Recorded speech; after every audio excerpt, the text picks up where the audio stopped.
Hi to all, welcome to my channel study with Nancy. सभी को राम राम, सभी को सत श्री अकाल और सभी का स्वागत है हमारे चैनल के ऊपर। और सभी को जो वो खम्मा घड़ी और सभी को गुड इवनिंग। सो सारे को राम राम शाह हो गया। अब जो है वो हम स्टार्ट करते हैं कि हमारे जो मनोविज्ञान की सीरीज चल रही थी उसमें जो है वो हम मनोविश्लेषणवाद सिद्धांत के बारे में पढ़ रहे थे, जो कि फ्राइड महोदय के द्वारा दिया गया था। उसके बारे में जो बेसिक जानकारी थी, यानी कि चेतन मन क्या होता है, अचेतन मन क्या होता है, अर्ध चेतन मन क्या होता है या अवचेतन मन क्या होता है, इसके बारे में जो वो मैं आपको पहले वीडियो अपलोड कर चुकी हूँ। उसमें आप जो वो सबसे पहले वो वीडियो देखना, उसके बाद में जो ये वीडियो देखना, क्योंकि अब जो है वो इस वीडियो में जो वो मनोविश्लेषणवाद में जो है वो और क्या बातें बताई गई है फ्राइड महोदय के द्वारा, उसके बारे में डिस्कशन करेंगे। तो सबसे पहले तो मैं आपको बता दूं कि जो फ्राइड महोदय जो आते हैं उन्होंने मनोविश्लेषणवाद के लिए मनोविश्लेषणवाद सिद्धांत जो आता है उसमें व्यक्तित्व के 3 अंग बताए हैं, या व्यक्तित्व के 3 बातें, 3 जो शक्तियाँ जो आती है उसके बारे में जो वो फ्राइड महोदय के द्वारा कही गई है। अब वो व्यक्तित्व के 3 अंग या व्यक्तित्व की या मतलब मन की जो प्रमुख शक्तियाँ जो होती हैं वो कौन सी बताई है फ्राइड महोदय के द्वारा। तो एक इदम बताइए, अहम बताइए और एक परम अहम बताई है। यानी कि फ्राइड ने मन पर शासन करने वाली 3 शक्तियां बताई है, यानी कि व्यक्तित्व के 3 तत्व बताए या 3 अंग बताए हैं, और मन के ऊपर जो वो कंट्रोल करने वाली या मन के ऊपर शासन करने वाली जो शक्ति जो वो 3 बताई है। एक तो जाता वो इदम आता है, अहम आता है, परम आता है। ठीक है, तो अब हमने जो है वो देख लिए कि कितने आते हैं व्यक्तित्व के तो मतलब कि तत्व या फिर व्यक्तित्व के जो वो अंग कितने बताए फ्राइड महोदय ने, तो 3 बताए हैं, इदम, अहम और परम अहम। ठीक है, ये याद रखना क्योंकि इनसे क्वेश्चन बनता है। इदम के बारे में ये बहुत ज़्यादा कन्फ्यूजन क्रिएट करता है, आज से जो वो आपके लिए कन्फ्यूजन क्रिएट नहीं करेगा। तो अब हम स्टार्ट करते हैं। इदम जो होता है वो व्यक्ति के जन्मजात गुण व्याप्ति, यानी कि इदम जो होता है इसके अंदर व्यक्ति के जन्मजात गुण होते हैं। आनुवांशिकता जो होती है, यानी कि आनुवांशिकता का संबंध जो आता है वो इदम से आता है। इदम में व्यक्ति के जन्मजात गुणों का व्याप्त आता है। इदम में संबंध किससे आता है? आनुवांशिकता से। तो आनुवांशिकता व जन्मजात संबंधित जो बातें जो आती है वो इदम से संबंधित है। हमारी जो दमित इच्छाएं या वासनाओं का आधार जो आता है वो विवेक नहीं होता है। ये इदम में कहा गया है कि दमित इच्छाओं व वासनाओं का आधार, इस इदम का आधार जो है वो दमित इच्छाएं और वासनाएं है, इसका आधार विवेक नहीं है। यानी कि इदम का जो आधार जो है वो दमित इच्छाएं और वासनाएं है, इसका आधार विवेक नहीं है। इसका स्वरूप जो है वो अचेतन व वास्तविकता से संबंधित नहीं है, इसका संबंध काम प्रवृत्तियों से है। यानी कि जो इदम जो आता है इसका संबंध जो है वो अचेतन व वास्तविकता से संबंध नहीं है, इसका संबंध काम प्रवृत्तियों से है। और ये जो काम प्रवृत्तियां जो आती है उन्हीं का नाम जो है वो फ्राइड महोदय ने लिबिडो दिया है। यानी कि ये क्वेश्चन कर लेंगे कि फ्राइड महोदय ने जो वो लिबिडो नाम किसको दिया है, तो काम प्रवृत्तियां, इदम में जो काम प्रवृत्तियां दी गई है उसका नाम जो वो फ्राइड महोदय ने लिबिडो दिया है।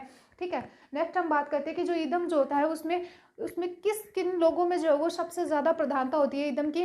तो हमारे जो बच्चे आते हैं, छोटे बच्चे जो आते हैं, उनमें जो है वो इदम की प्रधानता सर्वाधिक होती है। बच्चों में प्रधानता इदम की सर्वाधिक होती है। ये जो है वो इच्छाओं का भंडार गृह होता है। इसमें पाए जाने वाले विचार और वस्तुओं की चेतना व्यक्ति की नहीं होती है। इसमें पाए जाने वाली जो विचार और चेतना जो होती है और वस्तु जो होती है वो व्यक्ति की नहीं होती है, पर यह व्यक्ति की मानसिक शक्ति और वृत्तियों का स्रोत होता है। वह व्यक्ति की नहीं होती है, लेकिन ये व्यक्ति की मानसिक शक्तियों और उनकी वृत्तियों का जो वो स्रोत होता है, ये जो है वो इदम होता है। आप इसको अच्छी तरीके से समझ जाना क्योंकि इससे क्वेश्चन बनते हैं। नेक्स्ट हम बात करते हैं कि अहम क्या होता है। अहम जो होता है ये इदम का वह अंश है, यानी कि अहम इदम का वह अंश है जिसका विकास बाहरी पर्यावरण से होता है। यानी कि अहम जो आता है वो इदम का वह अंश होता है जिसका विकास बाहरी पर्यावरण से होता है। इसको कार्यपालक मन भी कहा जाता है और इसका आधार वास्तविकता से आता है। और जो इदम जो आता था उसका आधार क्या आता था, तो दमित इच्छाएं, वासनाएं, ये सभी बातें जो आती थी वो इदम का आधार आती थी। लेकिन अहम का जो आधार जो आता है वो वास्तविकता से आता है और इसको जो वो कार्यपालक मन भी कहा जाता है। नेक्स्ट अगर हम बात करें तो इसका संबंध पर्यावरण की वास्तविकता से आता है कि वास्तविक चीज़ों के ऊपर ध्यान देता है और इसका विकास भी जो वो बाहरी पर्यावरण से होता है। यह चेतन होता है, यानी कि चेतन बातों को, चेतन में मैंने आपको कौन कौन सी चीज़ें बताई थी कि ये जो वो नैतिकता की ओर अग्रसर होता है, आदर्शवादी होता है। ये जो वो चेतन मन के बारे में मैंने बताया था। अचेतन मन की वांछित इच्छाओं पर नियंत्रण रखता है और जो हमारा अचेतन मन था जिसमें कि हमारी भावनाएं, संवेग और ये थी, उन सभी बातों के ऊपर नियंत्रण या कंट्रोल रखने का काम जो है वो किसके द्वारा किया जाता है, तो वो अहम के द्वारा किया जाता है। व्यक्ति को बचाने का कार्य कौन करता है, तो अहम करता है। ठीक है, यानी कि चेतन मन भी बोल सकते हैं हम अहम मन को। चेतन मन क्या था कि नैतिक आदर्शवादी बातों को ज़्यादा मानना, तो ये व्यक्ति को बचाने का काम जो किसके द्वारा किया जाता है, तो अहम के द्वारा किया जाता है। नेक्स्ट हम बात करते हैं परम अहम के बारे में। तो परम अहम जो होता है वो बुरी इच्छाओं को मन में आने से रोकता है। यानी कि परम अहम जो है वो हमारे मन में जो बुरी इच्छाएं आती हैं वो उन सभी बातों को रोकने का काम जो वो परम अहम के द्वारा किया जाता है। काम अहम पर शासन करना है, यानी कि इसका काम क्या आता है, तो परम अहम का काम आता है कि अहम पर शासन करना, यानी कि ये जो अहम जो है इसके ऊपर शासन करने का काम परम अहम का आता है। परम अहम का काम यही होता है कि अहम के ऊपर शासन करना, और परम अहम जो है वो हमारे मन में जो बुरी इच्छाएं आती है उनको रोकने का काम परम अहम के द्वारा किया जाता है।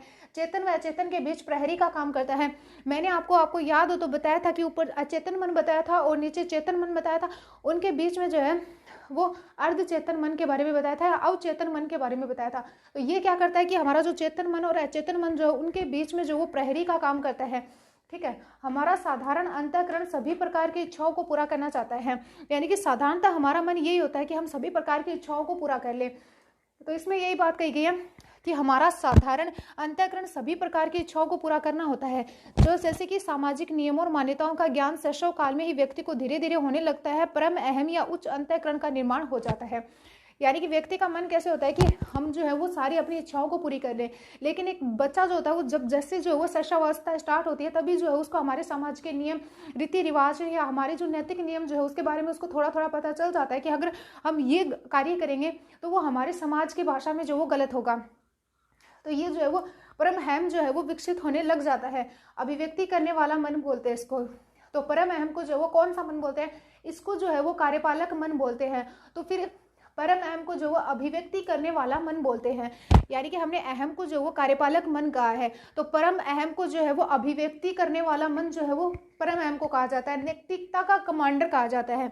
यानी कि परम अहम जो आता है उसको नैतिकता का कमांडर कहा जाता है। ये जो है वो मैंने बहुत ज़्यादा शॉर्ट तरीके से आपके लिए बनाया है कि आपको अच्छी तरीके से याद हो जाए कि अहम क्या होता है, इदम क्या होता है और परम अहम क्या होता है। अगर वीडियो अच्छा लगा तो लाइक शेयर और सब्सक्राइब जरूर करिए। Thank you and bye.